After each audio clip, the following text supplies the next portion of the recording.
வளமுடன், வாழ்க வளமுடன். இந்த வீடியோவில் நம்ம பார்க்க போகிற டாபிக் என்ன அப்படின்னா, நிறைய அறுவை சிகிச்சை மற்றும் தந்தை கொலை ஏற்படுத்திய ஜாதகம். அதாவது இது ஒரு பெண்ணினுடைய ஜாதகம். இவங்களுக்கு பார்த்தீங்க அப்படின்னா நிறைய அறுவை சிகிச்சை நடந்திருக்கு. அதே மாதிரி இவங்க சின்ன வயசாக இருக்கும்போது இவங்க அப்பாவை வெட்டி கொன்னுட்டாங்க. அதுதான் இந்த ஜாதகம். இந்த ஜாதகத்தை அந்த மேடம்கிட்ட நான் டிஸ்கஸ் பண்ணிவிட்டு அவங்க அனுமதியோடு தான் இந்த வீடியோ நான் போடுறேன். அவங்க பேரை மட்டும் மென்ஷன் பண்ணல, அவங்க டேட் ஆஃப் பர்த் டைமு இதில் கொடுத்துருக்கேன். இது எப்படி இவங்களுக்கு நிறைய அறுவை சிகிச்சை நடந்திருக்கு அப்படிங்கிறதையும் பார்க்க போகிறோம்.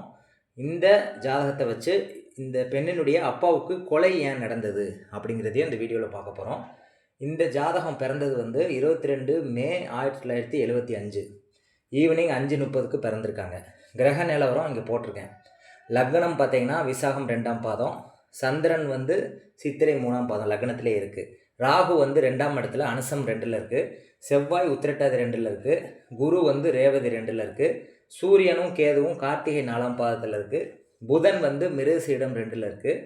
சுக்கிரனும் சனியும் புனர்பூசம் 1ஆம் பாதத்தில் இருக்குது.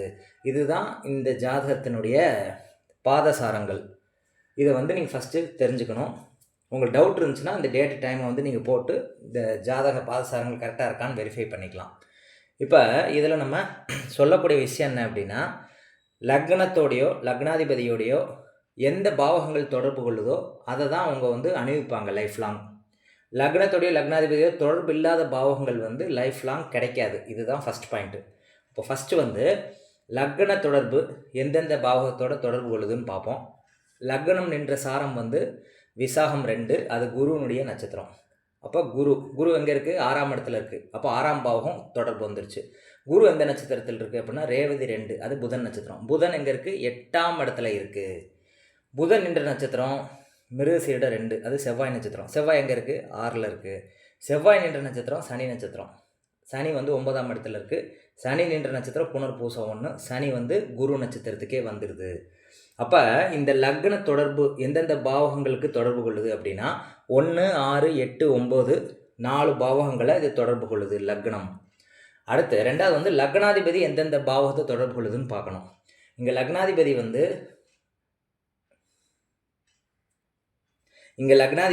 சுக்கிரனாக வரும். ஏன்னா இந்த வீடு சுக்கிரனுடைய வீடு. அப்போ நம்ம லக்னாதிபதி எந்த நட்சத்திரத்தில் இருக்குதுன்னு பார்த்தீங்கன்னா குரு நட்சத்திரத்தில் இருக்குது. அப்புறம் திரும்ப அந்த குரு கனெக்ஷன் இதே மாதிரி தான் வரும். எப்படி லக்னத்துக்கு போட்டோமோ அதே மாதிரி லக்னாதிபதி தொடர்பும் பார்த்தீங்கன்னா லக்னாதிபதி 9ஆம் இடத்துல இருக்குது. லக்னத்துக்கு பதிலாக லக்னாதிபதி சுக்கிரன், அது 9ஆம் இடத்துல இருக்குது.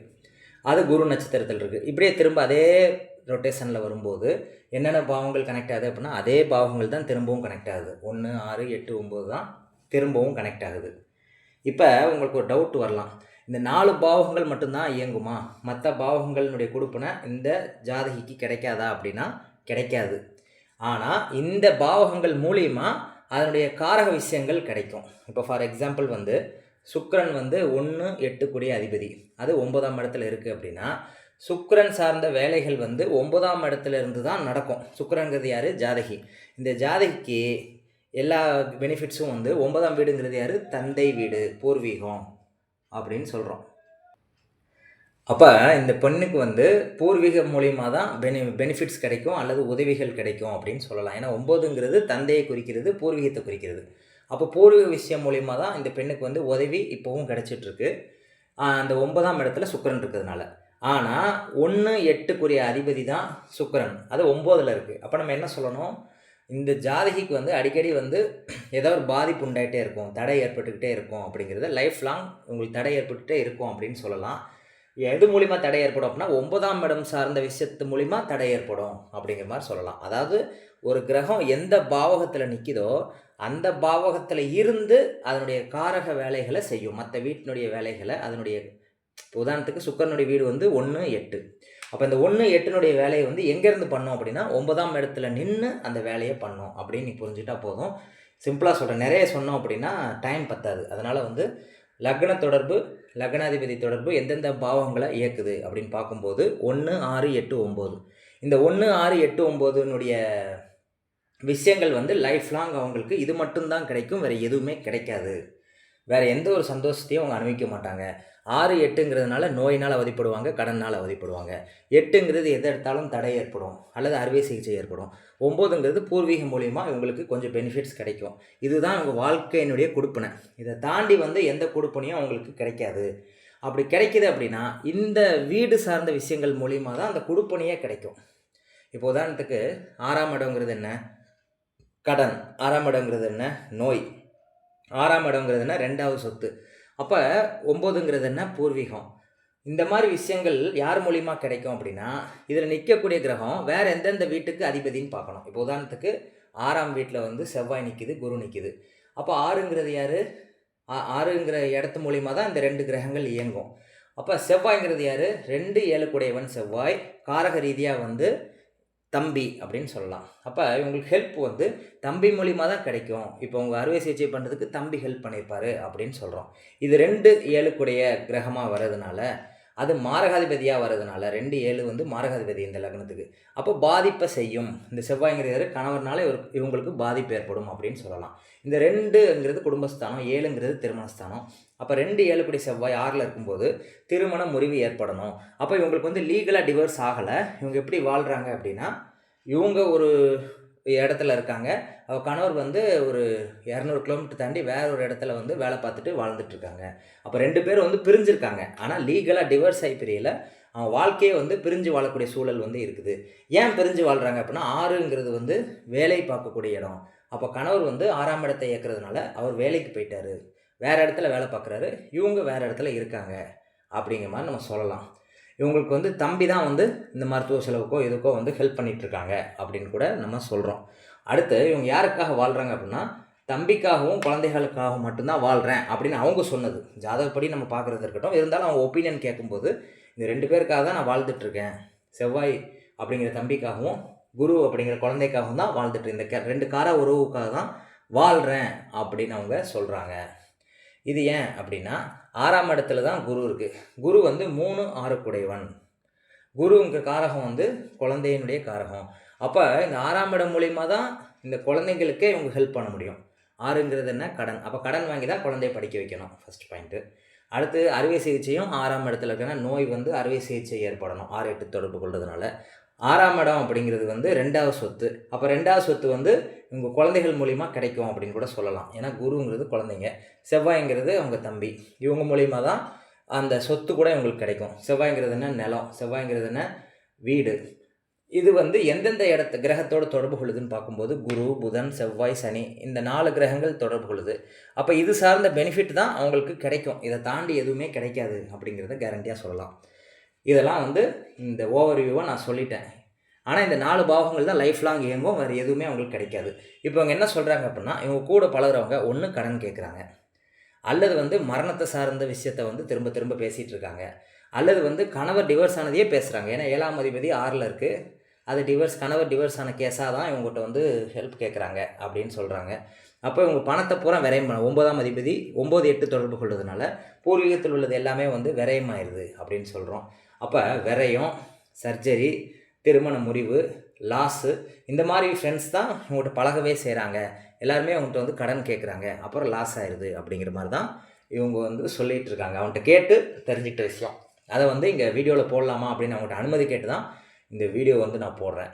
அடுத்து இவங்களுக்கு தந்தை சின்ன வயசில் இருக்கும்போது இவனுடைய அப்பாவை வெட்டி கொன்னுட்டாங்க அப்படின்னு சொல்கிறாங்க. அவங்க கதையை கேட்டுட்டு அதை நான் இங்கே எக்ஸ்பிளைன் பண்ணுறேன். ஏன் இது நடந்தது அப்படின்னு ஜாதக ரீதியாக நம்ம எக்ஸ்பிளைன் பண்ணுறோம். அப்போ தந்தைக்குரிய கிரகம் சூரியன். அந்த சூரியன் எங்கே இருக்குது? 8ல் இருக்குது. அப்போ சூரியன் சுயசாரம் பெற்றிருக்கு. அப்போ 8ஆம் இடத்துல சூரியன் வலுவாக இருக்கிறதுனால தந்தைக்கு ஒரு பாதிப்பு இருக்குது அப்படின்னு நம்ம கன்ஃபார்ம் பண்ணுறோம். அடுத்து தந்தையை குறிக்கக்கூடிய பாவகம் 9ஆம் பாவகம். அப்போ 9ஆம் அதிபதியை பார்க்கணும். 9ஆம் அதிபதியாக வர்றது புதன்.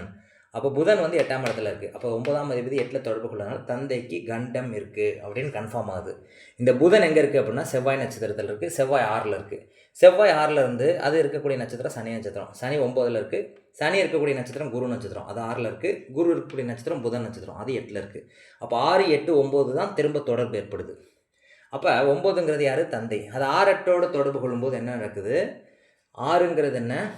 கேஸ். 8ங்கிறது என்ன? தண்டனை. புரியுதா உங்களுக்கு? இது கேஸ் ஃபைல் பண்ணுறது 6ஆம் இடம். அந்த தண்டனையை வந்து கொடுக்குறது வந்து 8ஆம் இடம், நீதிமன்றம் அப்படிங்கிறது 8ஆம் இடம். அந்த தண்டனை அணிவிக்கிறது வந்து 12ஆம் இடம், அது வேறு விஷயம். இங்கே 12 தொடர்பு வரல. அதனால் வந்து ஒரு கோர்ட்லேயோ கேஸ்லேயோ தண்டனையெல்லாம் அணிவிக்கலை. அப்போ கேஸ் ஃபைல் பண்ணுறாங்க ஒருத்தங்க. இவங்க வந்து ஏதோ கேஸில் வந்து இவங்க முன்னிருந்து நடத்தியிருக்காங்களாம். அதாவது இந்த பெண்ணுடைய அப்பா வந்து ஒரு கேஸில் தலையிட்டு ஒருத்தங்க டிவர்ஸ் கேஸ். ஏன் டிவர்ஸ் கேஸ் இதில் வந்து இவங்க அப்பா தலையிட்டாங்கன்னா, 7ஆம் அதிபதி 2ஆம் அதிபதி யார்? செவ்வாய். இந்த செவ்வாய் எங்கே இருக்குது? 6ல் இருக்குது. அப்போ 7ஆம் அதிபதி 6ல் இருக்கிறதுனால, 2ஆம் அதிபதி 6ல் இருக்கிறதுனால குடும்பம் சார்ந்த விஷயமும் திருமணம் சார்ந்த முறிவும் இந்த மாதிரி கேசஸை தான் இவர் ஹேண்டில் பண்ணியிருக்காரு. ஓகேயா? அது ஹேண்டில் பண்ணும்போது அவங்க ஏதோ வந்து பொய் கேஸ் போட்டு ஜெயிக்கலாம் அப்படின்னு சொல்லி ஏதோ பார்த்துருக்காங்க. இவர் வந்து அப்பா நேர்மையாக இருக்கிறதுனால இவங்க என்ன பண்ணியிருக்காங்க, அந்த கேஸெல்லாம் வந்து திரும்ப எடுக்க முடியாது, நான் அப்படி தான் வாதாடுவேன், நான் வந்து உண்மையை மட்டும்தான் பேசுவேன்னு சொல்லி வாதாடியிருக்காங்க. யார்? இந்த பெண்ணினுடைய அப்பா. என்ன கேஸு அப்படின்னா, திருமண முறிவுக்குரிய கேஸு. அவங்க போலியாக வந்து கேஸ் போட்டு ஜெயிக்கலான்னு பார்த்துருக்காங்க. இவருக்கு அதுக்கு அலோவ் பண்ணல. அதனால் கொலை மிரட்டல் விட்டுருக்காங்க.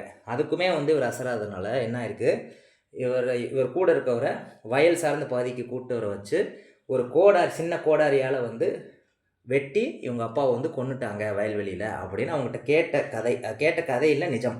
அவங்ககிட்ட கேட்டு அந்த விஷயத்தை தான் இங்கே சொல்கிறேன். இது எப்படி நடந்தது அப்படின்னா, செவ்வாய் அப்படிங்கிறது யார்? திருமண முறிவுக்குரியது. அது 6ல் இருக்குது. அப்போ அது சார்ந்த வழக்கில் அவர் ஹேண்டில் பண்ணுறாரு. சனிங்கிறது என்ன? நீதிமன்றம். 9ங்கிறது அப்பா, அது 9ஆம் இடத்துல இருக்குது. அது குருவோட கனெக்ட் ஆகி 6ஆம் இடத்துக்கு வருது. அப்போ எதிரிகள் உருவாகிறாங்க. 6ஆம் இடம்ங்கிறது அது குருங்கிறதுனால பணக்கார எதிரிகள் உருவாகிறாங்க. திரும்ப அது 8ஓட சம்மந்தப்படுது, புதனோட. அப்போ அந்த வழக்கு வந்து ஃபெயிலியர் ஆகும் அப்படின்னு இது சொல்லுது. 6-8 வந்தாலே அங்கே வழக்கு ஃபெயிலியர் 100% கன்ஃபார்ம். அப்போ இங்கே புதன் வந்து 8ஆம் இடத்துலேருந்து திரும்ப செவ்வாய் சாரத்துக்கு போது, செவ்வாய் 6ல் இருக்குது. இப்படியே ரொட்டேட் ஆகிட்டு இருக்கு. 6-8 இதுதான் வந்து அதிகமாக கனெக்ட் ஆகிறதுனால அவங்க என்ன சொல்கிறாங்க, திருமண முறிவு சார்ந்த வழக்கால் இந்த பெண்ணின் தந்தை எதிரிகளால் வெட்டி கொலை, வயல் சார்ந்த இடத்துல வெட்டி கொலை பண்ணியிருக்காங்க. வயல் அப்படிங்கிறது புதன், எதிரிகள் அப்படிங்கிறது 6ஆம் இடம். கோடாரியை வச்சு கொலை பண்ணியிருக்காங்க. கோடாரிங்கிறது செவ்வாய். இது 9ஆம் இடத்துல சனி இருக்கிறதுனால இவர் அப்பாவே இருந்திருக்காரு, இவங்களை கொலை பண்ணியிருக்காங்க. பணக்கார எதிரியாக இருந்திருக்காங்க 6ஆம் இடத்துல குரு இருக்கிறதுனால. இப்படி இந்த தொடர்புலாம் வந்து மேட்ச் ஆகுது பாருங்கள், கரெக்டாக மேட்ச் ஆகுது. இந்த தொடர்பை வந்து அவங்க ரியல் லைஃப்பில் அப்ளை பண்ணும்போது 100% மேட்ச் ஆகுது. அப்போ அவங்க அப்பா வந்து மரணிச்சிட்டாரு, அதாவது கொன்னுட்டாங்க அப்படின்னு சொல்கிறோம். எதிரிகள் வந்து மிரட்டி கொலை மிரட்டல் விட்டு அதை கேட்காம நீதி நேர்மையாக இருந்ததுனால கொன்னுட்டாங்க. 6-8 சம்மந்தப்படுறதுனால கொலை ஏற்பட்டுருச்சு, இறந்துட்டாங்க சின்ன வயசில் அப்படின்னு சொல்கிறோம். அதே மாதிரி உங்களுக்கு அறுவை சிகிச்சை நடந்திருக்கு. அறுவை சிகிச்சைக்குரிய இது என்ன? 6-8 சம்மந்தப்பட்ட அறுவை சிகிச்சை நடக்கும். அது எந்த கிரகத்தோடு சம்மந்தப்படுதோ அது சார்ந்த அறுவை சிகிச்சை நடக்கும். அவ்வளோதான் லாஜிக்கு. இப்போ அறுவை சிகிச்சை எப்படி நடந்திருக்கு அப்படின்னா, நீ சுக்கிரன் அப்படிங்கிறது இந்த ஜாதகியை எடுத்துக்கலாம், அல்லது லக்னாதிபதியவும் இந்த ஜாதகியை எடுத்துக்கலாம். நீ எப்படி எடுத்துக்கிட்டாலுமே அது கரெக்டாக தான் வரும். ஜாதகிங்கிறது சுக்கிரன் தான், லக்னாதிபதியும் சுக்கிரன் தான். அப்போ அது எந்த நட்சத்திரத்துக்குனா, குருவோட நட்சத்திரத்துக்கு. குரு புதன் நட்சத்திரம் இருக்குது, புதன் செவ்வாயில் இருக்குது, செவ்வாய் சனியில் இருக்குது. தொடர்பு பார்த்திங்கன்னா 6-8-9 தொடர்பு வருது. அப்போ இவங்களுக்கு அறுவை சிகிச்சை ஏன் நடந்ததுன்னா, 6-8 தொடர்பு வந்ததுன்னா அறுவை சிகிச்சை ஏற்பட்டிருக்கு. அப்போ என்னென்ன மாதிரி ஒரு 4 உறுப்புகளுக்கு வந்து அறுவை சிகிச்சை பண்ணியிருக்காங்க. 4 டைம் பண்ணியிருக்காங்க அறுவை சிகிச்சை. இது எந்தெந்த உறுப்பில் ஏற்பட்டிருக்கோம் அப்படின்னு நீங்கள் கெஸ் பண்ணலாம். ஏன்னா இங்கே சம்மந்தப்படக்கூடியது 4 கிரகம் தான். அப்போ 4 கிரகம் சார்ந்த அறுவை சிகிச்சை ஏற்பட்டிருக்கும். ஒன்று வந்து குரு, கொழுப்பு சார்ந்த அறுவை சிகிச்சை ஏற்பட்டிருக்கு. இன்னொன்று வந்து புதன், அது வந்து தோல் நரம்பு சார்ந்தது. அதே மாதிரி தொண்டை சார்ந்த விஷயங்களில் அறுவை சிகிச்சை ஏற்பட்டிருக்கு. அடுத்து பார்த்திங்கன்னா செவ்வாய் நின்ற நட்சத்திரம் பார்த்திங்கன்னா உத்திரட்டாதி 2. உத்திரட்டாதி 2 வந்து நவாம்சத்தில் வந்து எங்கே வரும்? துலாமில் வரும். அப்போ துலாம் அப்படிங்கிறது வந்து அடிவயிறை குறிக்கிறது. அதாவது ஹெர்னியா அப்படின்ற இடத்துல வந்து பிரச்சனை வந்திருக்கு அப்படின்னு சொல்லலாம். இப்படி வந்து ஒவ்வொரு டைமும் வேறு உறுப்பில் வந்து அறுவை சிகிச்சை ஏற்பட்டிருக்கு. இப்போ நீங்கள் வந்து தசாபுத்தி பார்க்கலாமா அப்படின்னு கேட்டிங்கன்னா, நீ எந்த தசாபுத்தி பார்த்தாலுமே இந்த 6-8 தசாபுத்தி வந்து இயங்கிட்டு இருக்கும். என்னென்ன பாவங்கள் எப்பயுமே இயங்கும் அப்படின்னா, குரு புதன் செவ்வாய் சனி எப்பயுமே இயங்கிட்டு இருக்கும். இப்போ 6-8 என்னென்ன கிரகங்கள் இருக்குது? குரு, செவ்வாய், சூரியன், புதன், கேது, சனி, சுக்கரன், எல்லா கிரகங்களுமே வந்து எல்லா தசாபுத்திலையும் வேலை செய்யுதுங்கிறது தான். ஏன்னா எல்லாமே தொடர்பு கொள்ளுது. டைரெக்டாவோ இன்டைரக்டாவோ எல்லா கிரகங்களும் மறைமுகமாக 6-8 வந்து தொடர்பு கொள்ளுது. அப்போ எந்த தசாபதி வந்தாலுமே ஏதோ ஒரு பாதிப்பு வந்துட்டுருக்கு. அப்போ எந்த கிரகம் அதிகமாக இயங்குதோ அதை நின்ற நவாம்ச கட்டம் எதுன்னு பார்க்கணும். அந்த உறுப்பில் வந்து அறுவை சிகிச்சை நடக்கும். அப்போ 4 இடத்துல வந்து அறுவை சிகிச்சை நடந்திருக்கு. இவங்க லைஃப் லாங் பார்த்திங்கன்னா கடன் இருந்துக்கிட்டே இருக்குது, சர்ஜரி நடந்துக்கிட்டே இருக்குது, தடங்கள் ஆகிட்டே இருக்குது. வாழ்கிறது வந்து குழந்தைக்காகவும் தம்பிக்காகவும் தான் வாழ்ந்துட்டுருக்காங்க. இவங்க வந்து பிரிவினை ஏற்பட்டு, கணவரோட பிரிவினை ஏற்பட்டு 25 வருஷமாக 15 வருஷமாக வந்து வேறு இடத்துல பிரிஞ்சு தான் இருக்காங்க. திருமணமானதுலேருந்து கொஞ்ச நாள் வாழ்ந்துட்டு அதுக்கப்புறம் வந்து ஃபுல்லாக பிரிஞ்சு தான் இருக்காங்க. ஏன்னா அவங்க என்ன சொன்னாங்கன்னா, குருங்கிறது குழந்தை தானே, அப்போ குழந்தை பிறந்ததுலேருந்தே அவங்க பிரிவினையில் தான் இருக்காங்கன்னு சொல்கிறாங்க. ஏன்னா குரு தான் 6ஆம் அதிபதி, அதோட வந்து 7ஆம் அதிபதி வந்து 6ல் இருக்குது செவ்வாய். இது 2 சேர்றதுனால குழந்தை பிறந்தவுடனே இந்த கணவர் வந்து பிரிஞ்சு போயிட்டாரு அப்படின்னு சொல்கிறாங்க. ரொம்ப நாளாக வந்து 15 வருஷமாக வந்து பிரிஞ்சே வாழ்கிறாங்க அப்படின்னு சொல்லப்படுது. இது டிவோர்ஸ் அப்படின்னு எடுத்துக்க வேண்டாம், இவங்க வந்து பிரிஞ்சே வாழ்கிறாங்க வேறு இடத்துல வேலை சார்ந்து. அப்போ பிரிவினை வரும், அது எப்படி வரும்னா நம்ம சொல்ல முடியாது. டிவோர்ஸ்ன்னு எடுத்துக்கலாம், வேறு ஃபாரினில் இருக்காருன்னு எடுத்துக்கலாம், தூரமாக இருக்காங்கன்னு எடுத்துக்கலாம், எப்படினாலும் எடுத்துக்கலாம். இப்படி இந்த காரகத்தையும் பாவகத்தையும் இணைச்சி பார்க்கும்போது எவ்வளோ விஷயங்கள் வந்து இதில் புலப்படுது. இந்த எனக்கு ஒரு அனுமானமாக புலப்படுற விஷயங்களை அவங்களோட வந்து நான் கான்வர்சேஷன் பண்ணி என்ன நடந்திருக்கு அப்படிங்கிறத கேட்டு நம்ம பண்ணும்போது இவ்வளோ பெர்ஃபெக்டாக வந்து ஜாதகம் மேட்ச் ஆகுதுங்கிறத நம்மளால் பார்க்க முடியுது. என்னுடைய ஆய்வில் பார்த்தீங்கன்னா நட்சத்திரத்தை மட்டும் எடுத்து தான் நான் வந்து பலன் சொல்கிறேன். கிரக பார்வை, கிரக சேர்க்கையெல்லாம் நான் பார்க்குறது கிடையாது. தசா புத்தியில் வந்து இந்த நட்சத்திர தொடர்பு இருக்கிற எந்த திசை வந்தாலுமே இந்த சம்பவங்கள் நடக்குது அப்படிங்கிறது தான் இதில் கண்டுபிடிச்ச உண்மை. அப்போ நட்சத்திர தொடர்பு எவ்வளோ வலுவாக வேலை செய்யுதுங்கிறது நீங்கள் பார்த்தாலே தெரியும். இதை எடுத்துக்கிறது எடுக்காது உங்கள் விருப்பம். என்னுடைய புரிதலை வந்து இந்த ஜாதகத்தில் நான் தெளிவுபடுத்தியிருக்கேன். உங்களுக்கு புரிஞ்சிருக்கும்னு நினைக்கிறேன். நன்றி, வணக்கம்.